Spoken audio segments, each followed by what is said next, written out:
Salut les potes, aujourd'hui petite présentation de ma 22 LR. Alors vous remarquerez que le châssis ressemble beaucoup à celle de la 308 parce que c'est exactement le même châssis, le châssis Oryx.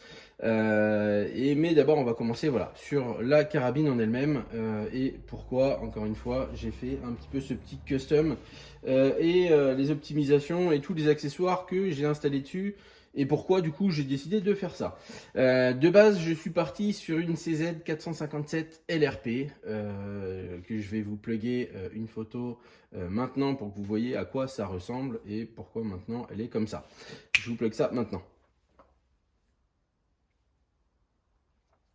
Donc, en gros, vous avez vu, c'est complètement différent de ce qu'on a là. Pourquoi j'ai acheté une LRP? Parce que de base, elle est livrée avec une chambre match, le canon lourd flûté il y a le petit frein de bouche. Hein. Enfin voilà, c'est purement visuel.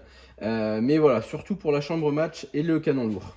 Par rapport aux CZ synthétiques, des choses comme ça qui n'ont pas la chambre match et le canon lourd. Et moi, pour l'utilisation à longue distance, c'était vraiment deux choses que je voulais au niveau de la canonnerie.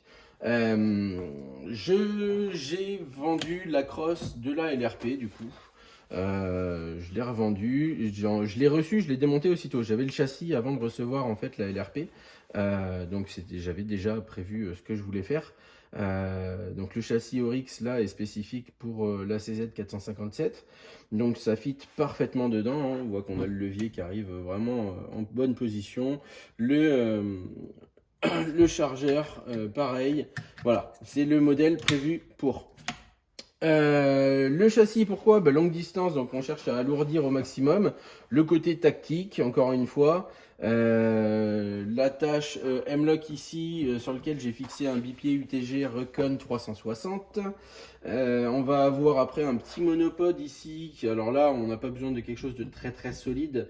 Juste un maintien, donc ça c'est un truc que j'ai acheté sur Naturabuy qui est fait en impression 3D, donc très bon rapport qualité-prix. Je crois que j'ai payé ça 25 €, un truc avec le Picatinny, enfin le rail c'est moi qui l'ai installé, mais en fixation Picatinny.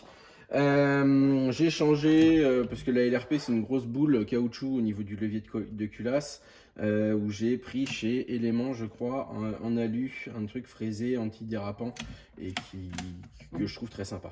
La lunette c'est une Vortex Diamondback first focal plan, donc avec le réticule qui grossit en fonction du zoom, en diamètre avec un tube de 30 sur lequel j'ai rajouté un petit niveau bulle sur le tube directement, et puis les bonnettes comme j'aime bien à chaque fois protéger mes lunettes. Et du coup tu vois j'ai mon zérotage, mes tours au niveau de mes clics qui est là en fonction de la distance à laquelle je vais tirer. Donc ça touche toujours pareil, enfin c'est de la 22, donc nous au stand on est toujours sur du 200 mètres au max, et ça touche super bien. On tape le plus petit gong qui fait un diamètre à peu près de, si je dis pas de conneries, je crois que c'est pas plus gros qu'un paquet de clubs. C'est un truc comme ça, rond comme ça, quoi. Voilà, et qu'on touche ça à 200 mètres parfaitement. Donc, bon, après, avec les bonnes munitions, avec le canon rodé, graissé à la graisse bleue, et puis voilà, quoi. Donc la chambre est vide, hein, pas de souci, de toute façon on est en sécute. Chargeur 10 coups, c'est des chargeurs en acier. Le modèle est livré avec un chargeur plastique 5 coups. 5 coups en 22, ça part, tu passes plus de temps à recharger qu'à tirer. Donc du coup j'avais acheté deux petits chargeurs métal. Clac, et puis voilà, donc le maniement très simple, retrait de culasse, il y a un petit switch derrière pour retirer la culasse directement. Et voilà, et je suis parti sur ce modèle-là, voilà, comme je disais, par rapport au bipied, chercher à alourdir, gagner en stabilité. Le côté cross pistolet, où j'avais beaucoup de mal avec la crosse de la LRP, qui était une grosse poignée intégrée à la crosse, j'aime vraiment les cross pistolets, hein, comme sur la FX ou comme sur la 308 que j'avais déjà, avec exactement la même crosse que ça. Et puis bah, la gueule que ça a, quoi. Enfin, ouais, t'arrives sur le stand. Bah, en fait, j'aime bien avoir ma bécane et la customiser, la personnaliser comme j'ai envie et histoire que ce soit pas la même que celle de mon voisin. Donc pareil, hein, le châssis, je l'avais acheté avec des coques, avec les plaques comme ça qui étaient couleur tan, désert.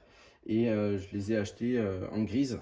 Alors des fois ça rend un petit peu bleu sur la vidéo, mais sinon c'est un espèce de gris perle. Qui je trouve que ça match parfaitement avec le noir mat du châssis, de la canonnerie et tout. Et ouais, voilà, histoire d'avoir ma 22 sans que ce soit la même que celle de mon voisin. Parce que des CZ sur les stands au niveau des 22, on en voit énormément. Et puis moi, au premier coup d'œil, on n'a pas du tout l'impression que c'est une CZ. Tac, on va avoir, j'ai toute ma grosse gueule devant. Tac. Donc là, tu as un espèce de frein de bouche qui sert plus à cacher le filetage, on va dire, hein, que l'utilité du frein de bouche en 22, voilà. Surtout que là, avec le poids, j'ai comme envie de te dire que déjà que du recul, il n'y en a quasiment pas. Mais là, avec le poids du joujou, il y en a encore moins. Hop, voilà, je crois que je vais pas retrouver le filetage. Voilà, la gueule. Donc ça, c'est un petit silencieux Atec Wave qui fonctionne super bien. Je tire même pas de la subsonique, hein, je tire de la SK jaune. Et avec ça, franchement, ça fait pas de bruit du tout. Donc voilà, en gros, ce que ça donne. Donc, avec la boule de culasse du levier comme ça.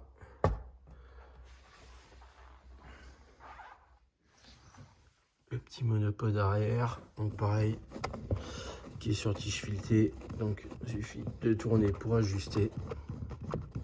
Alors lui n'est pas rétractable comme celui que j'ai sur la 308 qui rebascule en fait pour prendre moins de place. Mais bon, ça loge dans la mallette comme ça, donc aucun problème. Et voilà la gueule avec le silencieux. Et donc ça, voilà, moi je tire, alors la SCZ 457, comme quasi toutes les 22, enfin même toutes les armes, hein, elles ont leurs munitions. Moi j'ai pris plutôt la facilité, puisque j'en ai pas cherché énormément.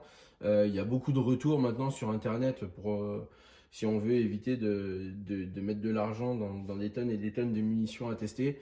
CZ 457, majoritairement c'est sur de la SK, il y en a c'est sur les vertes, les pistoles, il y en a c'est sur les standards plus, les jaunes. Donc moi, pour avoir testé les vertes, les jaunes et les long range, c'est les jaunes qui groupent le mieux. À 50 mètres, on met deux chargeurs dans le même trou, donc c'est aussi simple que ça. Et les jaunes, avec le silencieux, on n'entend rien du tout.